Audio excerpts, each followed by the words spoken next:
A very good morning to all the students. Today in class 7th subject maths, we are going to do exercise first B. In our previous class, we had done till question number 3. So in today's class, we will start question number 4th part first. In question number 4th, we have to tell that state which is greater. हमें दो mathematical expressions given हैं, उन दोनों expressions को solve करना है, solve करके बताना है कि कौन सी जो मैथमेटिकल एक्सप्रेशन है वो बड़ी है या कौन सी ग्रेटर है. सो मैं क्वेश्चन लिख रहा हूँ यहाँ पे. Fourth question part first.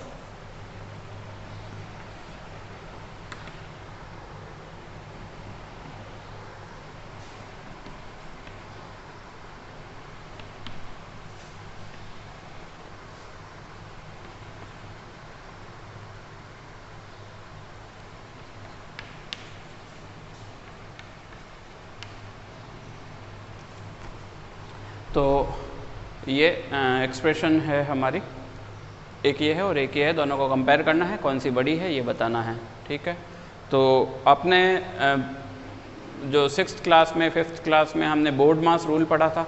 Board मास रूल क्या होता है?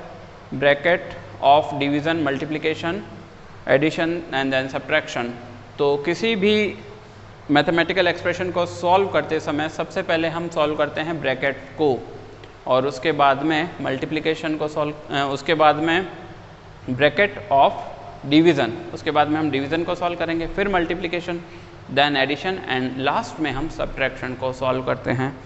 सो ये क्वेश्चन है, इसको देखते हैं.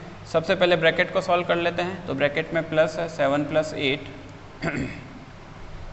15 हो गया, 15 × 9.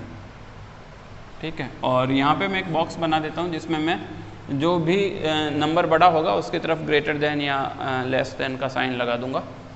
इसको सॉल्व करें तो 7 + 8 × 9, 8 9 जा. ठीक है. तो 8 9 जा 72, ये हमने यहाँ पे लिख दिया. ठीक है. अब यहाँ पे जो काम करना हमें 15 को 9 से मल्टीप्लाई करना है. तो 15 × 9, ये 15 9 जा 135, और ये हो गया 79, 7 + 72 79. तो 135 बड़ा है. तो obviously this number is greater than, और this expression is also greater than that one. तो ये आंसर हो जाएगा कि ये एक्सप्रेशन है जो बड़ी है इससे. सो हम आंसर में लिख देंगे 7 + 8 multiplied with 9 is greater than 7 + 8 multiplied with 9. तो ये बड़ी हो जाएगी. तो ये 4th क्वेश्चन था. इसमें 3 पार्ट हैं, बाकी के जो रिमेनिंग 2 पार्ट्स है वो भी सेम ही हैं. तो ये आप रिमेनिंग 2 पार्ट्स कर लीजिए घर पे. अभी हम बढ़ते हैं 5th क्वेश्चन की तरफ. 5th क्वेश्चन में बताना है use the number line to work out. हमें नंबर लाइन का यूज़ करना है, और माइनस जो उसका 5th का फर्स्ट पार्ट है -4 × 3, उसको हमें नंबर लाइन पे शो करना है. Question 5th first part, -4 multiplied with 3. तो नंबर लाइन हम पहले ड्रॉ करेंगे.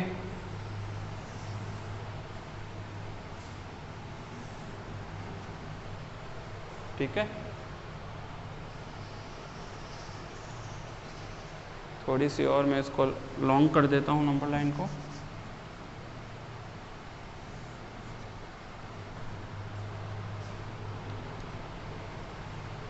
अब नंबर लाइन पे जैसे कि आपको पता है कि बीच में हम 0 लेते हैं, और 0 के राइट साइड में सारे पॉजिटिव इंटीजर्स होते हैं और लेफ़्ट साइड में नेगेटिव इंटीजर्स होते हैं.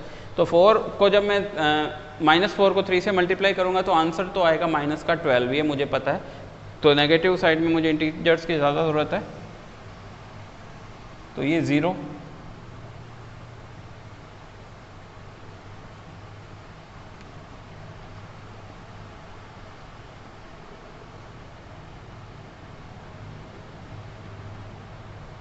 इस तरह से मैं ये देखिए बनाते जा रहा हूँ नंबर लाइन. 0 -1 -2 -3 -4 -5 -6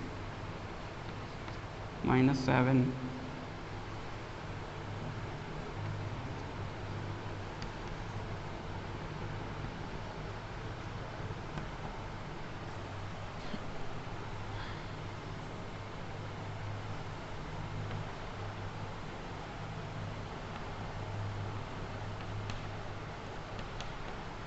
तो इक्वल डिस्टेंस हमें लेना होता है। इक्वल डिस्टेंस आप ले सकते हैं अपने जो नोटबुक में आप करेंगे तो 1 सेंटीमीटर का आप डिफरेंस ले सकते हैं, ठीक है। 1 सेंटीमीटर का डिफरेंस लीजिए और इसी तरह से इधर पॉजिटिव,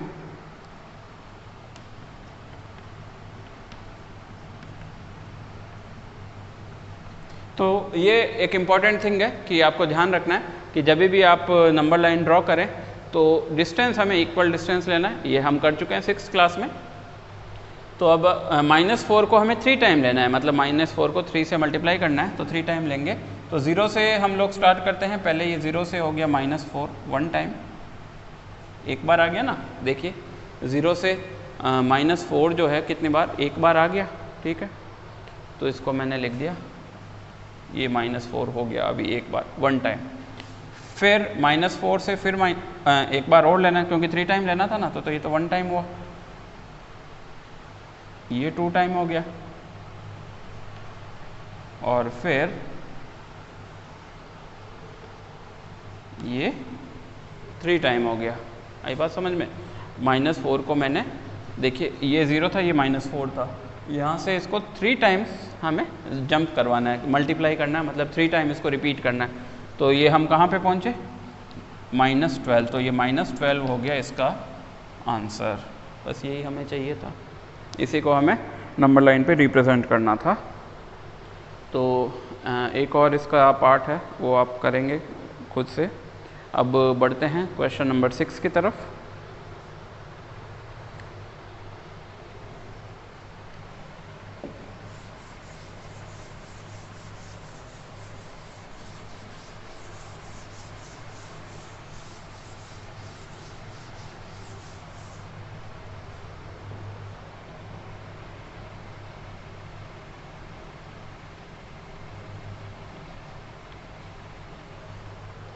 क्वेश्चन नंबर 6 में हमें गिवन ये है, the temperature of a certain place fail by 2 degree centigrade, मतलब एक किसी भी जगह का जो तापमान है वो गिरता है या कम होता है 2 डिग्री सेंटीग्रेड, यानी a change of -2 degree centigrade.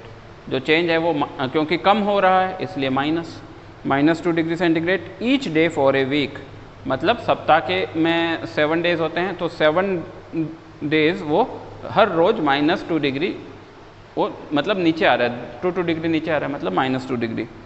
What is the change of temperature over the whole week, तो पूरे वीक में कितना टेम्परेचर का जो चेंज हुआ है ये क्वेश्चन में हमसे पूछा है। डेली का चेंज है -2 डिग्री और वीक में 7 डेज होते हैं, तो 7 से मल्टीप्लाई कर देना है बस। तो इसका जो आंसर है वो हम लिख रहे हैं,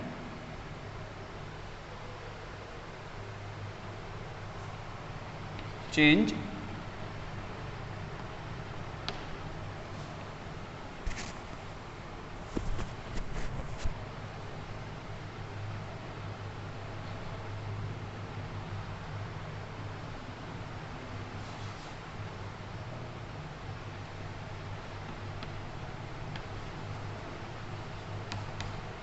पर डे जो टेम्परेचर है उसमें जो चेंज हो रहा है वो कितना है, -2 डिग्री है,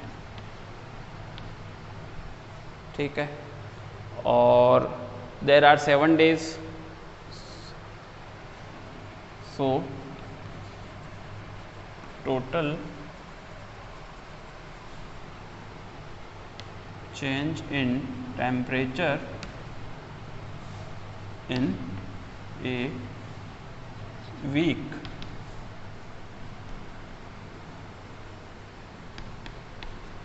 -2 डिग्री सेंटीग्रेड को आप 7 से मल्टीप्लाई करिए, so answer will be -14 degree centigrade, यानी पूरे वीक में -14 डिग्री सेंटीग्रेड तापमान में परिवर्तन आएगा, यानी 14 डिग्री सेंटीग्रेड तापमान गिर जाएगा। मान लीजिए वीक में शुरुआत में 44 डिग्री था, तो फिर अब 14 डिग्री कम हो गया, यानी 30 डिग्री सेल्सियस तापमान रहेगा या सेंटीग्रेड तापमान रहेगा।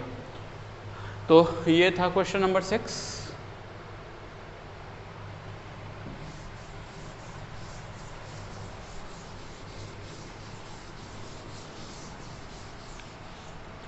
So question number 6 we have done, और आफ्टर दैट क्वेश्चन नंबर 7 है, उसमें ट्रू फॉल्स में आपको आंसर देना है। सो ये आपको करना है होमवर्क में, ठीक है। In your homework you have to do this. अगर कुछ भी आपको प्रॉब्लम होती है, you can call me, you can ask me. 12 to 1 का टाइम है आपके पास में, ठीक है। वैसे बहुत इजी है, आई एम वेरी श्योर कि आप सब लोग इसको कर पाओगे, कर लोगे। जैसे इसका जो फर्स्ट पार्ट है बता देता हूँ। The product of 3 negative integers is a negative integer, यानी 3 नेगेटिव इंटीजर्स को जब हम मल्टीप्लाई करेंगे या आपस में 3 नेगेटिव इंटीजर्स को गुणा करेंगे, मल्टीप्लाई करेंगे, तो जो प्रोडक्ट करने पे जो आंसर आएगा, प्रोडक्ट करना यानी मल्टीप्लिकेशन करना, तो आंसर भी नेगेटिव इंटीजर ही होगा। मैंने आपको पहले भी पिछली क्लास में भी बताया था कि अगर इंटीजर्स का, अगर कोई भी नेगेटिव इंटीजर्स को हम मल्टीप्लाई करते हैं और इवन नंबर्स में नेगेटिव इंटीजर्स को मल्टीप्लाई करते हैं तो आंसर पॉजिटिव आएगा, और ऑड नंबर में नंबर है अगर नेगेटिव इंटीजर्स को, उनको हम मल्टीप्लाई करते हैं तो आंसर क्या होगा, नेगेटिव ही होगा। तो 3 है तो 3 तो ऑड है, क्योंकि ये देखिए पहले नेगेटिव इंटीजर, फिर नेगेटिव इंटीजर और फिर नेगेटिव इंटीजर, इस तरह से 3 नेगेटिव इंटीजर्स है। तो पहले इसको इससे मल्टीप्लाई करेंगे तो आंसर प्लस होगा, फिर प्लस को माइनस से करेंगे तो फाइनली आंसर नेगेटिव इंटीजर ही होगा। तो ये ट्रू है, फर्स्ट का आंसर हो जाएगा true.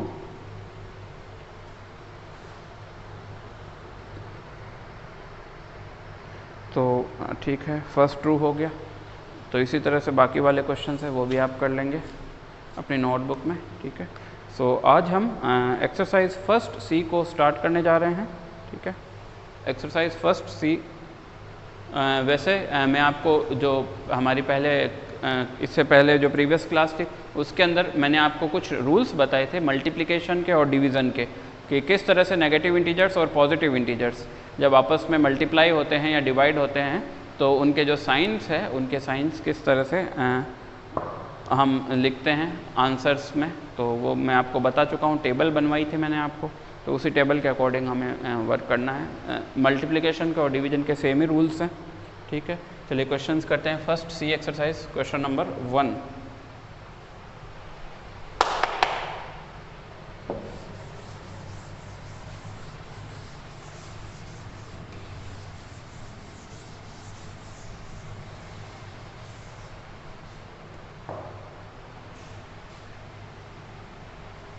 Exercise first C, question 1 part 1।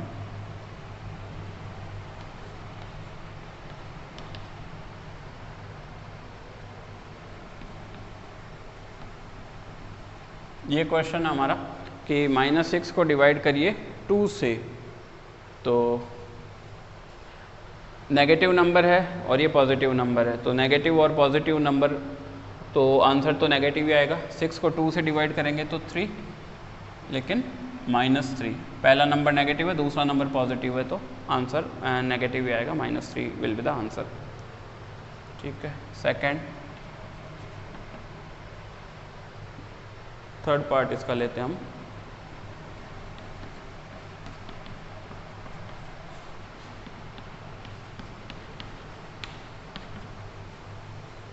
-57 को डिवाइड करना है -19 से। अब यहाँ पे फर्स्ट नंबर भी नेगेटिव है और सेकंड नंबर भी नेगेटिव है, यानी दोनों नंबर ही नेगेटिव है, तो आंसर क्या हो जाएगा, पॉजिटिव। 19 3 जा 57, सो 3 will be the answer, but positive 3 या प्लस का 3 इसका आंसर होएगा, ठीक है। तो जब भी हम डिवाइड करते हैं या मल्टीप्लाई करते हैं तो दोनों में से यदि एक भी नंबर नेगेटिव हो तो आंसर तो क्या आएगा, नेगेटिव ही आएगा, ठीक है। चलिए अब हम चलते हैं इसके 5th पार्ट की तरफ, या एक बार पहले 6th पार्ट कर लेते हैं। 6th पार्ट पहले करेंगे हम इसका।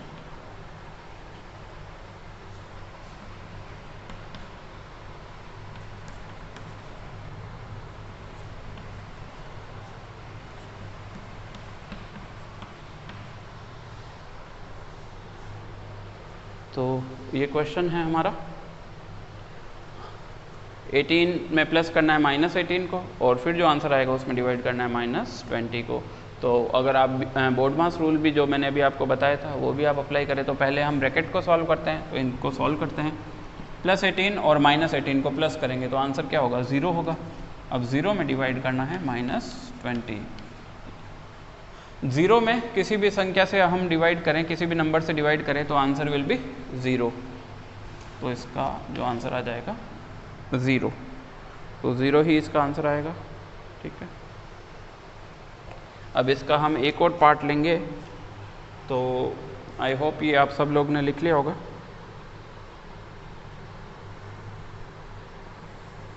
इसका जो लास्ट पार्ट है 10th पार्ट वो हम लेते हैं।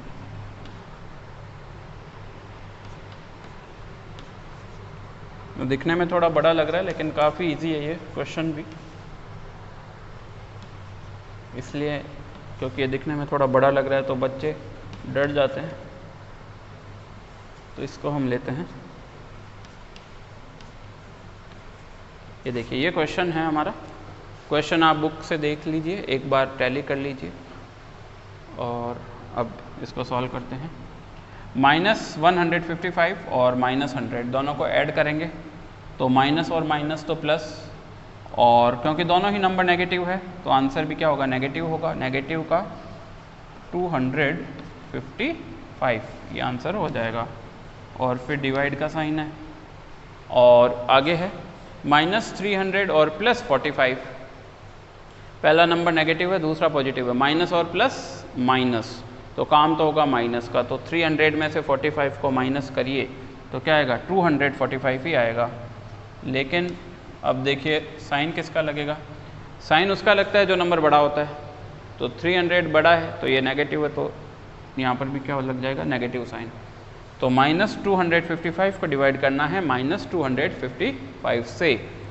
पहला नंबर भी नेगेटिव है, दूसरा नंबर भी नेगेटिव है, तो 255 को 255 से ही जब डिवाइड करेंगे तो आंसर तो 1 आएगा। किसी भी नंबर को उसी नंबर से, सेम नंबर से जब डिवाइड करते हैं तो आंसर 1 आता है, और दोनों ही नेगेटिव है तो +1 विल बी द आंसर।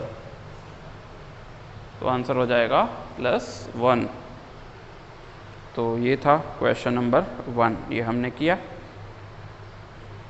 तो इसको आप अपनी नोटबुक में लिख सकते हैं, हाँ उतार सकते हैं नोटबुक में। अब क्वेश्चन नंबर 2 की तरफ बढ़ते हैं।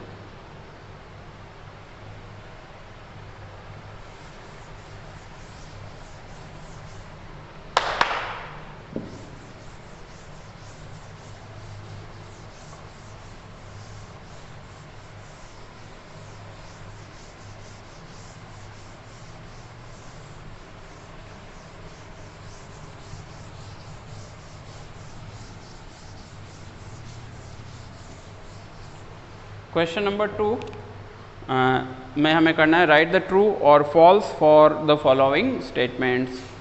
इन स्टेटमेंट के लिए हमें ट्रू है या फॉल्स है ये बताना है। क्वेश्चन 2 पार्ट 1,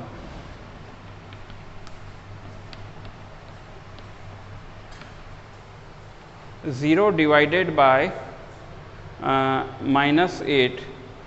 ज़ीरो को हमें -8 से डिवाइड करना है, और इसमें लिखा है क्वेश्चन में कि ज़ीरो को जब हम -8 से डिवाइड करेंगे तो answer will be zero only. तो अभी मैंने आपको बताया था कि ज़ीरो में हम किसी भी नंबर से डिवाइड करें, यानी ज़ीरो में किसी भी संख्या का भाग दें तो आंसर हमेशा ज़ीरो ही आता है। अगर न्यूमरेटर में ज़ीरो है तो, और डिनोमिनेटर में कोई भी दूसरा नंबर है तो आंसर हमेशा ज़ीरो ही आएगा। तो ये ट्रू है, ठीक है। तो ये इसका फर्स्ट पार्ट था, ये ट्रू। अब कुछ पार्ट मैं ले लेता हूँ, कुछ बाकी के आप कर लेंगे। -54 को डिवाइड करना है आपने -9 के साथ में, और इसमें हमें आंसर गिवन है -6। तो -54 को जब हम -9 से डिवाइड करेंगे, पहला नंबर भी नेगेटिव है, दूसरा नंबर भी नेगेटिव है, जब दोनों नंबर नेगेटिव है तो जब हम उनको डिवाइड करेंगे तो आंसर तो पॉजिटिव होना चाहिए, लेकिन यहाँ पर नेगेटिव बता रखा मैं, तो ये फॉल्स है। तो ये हो जाएगा फॉल्स, ठीक है। और इसी तरह से अब इसमें एक कोई दूसरा और हम ले लेते हैं, 6th पार्ट ले लेते हैं।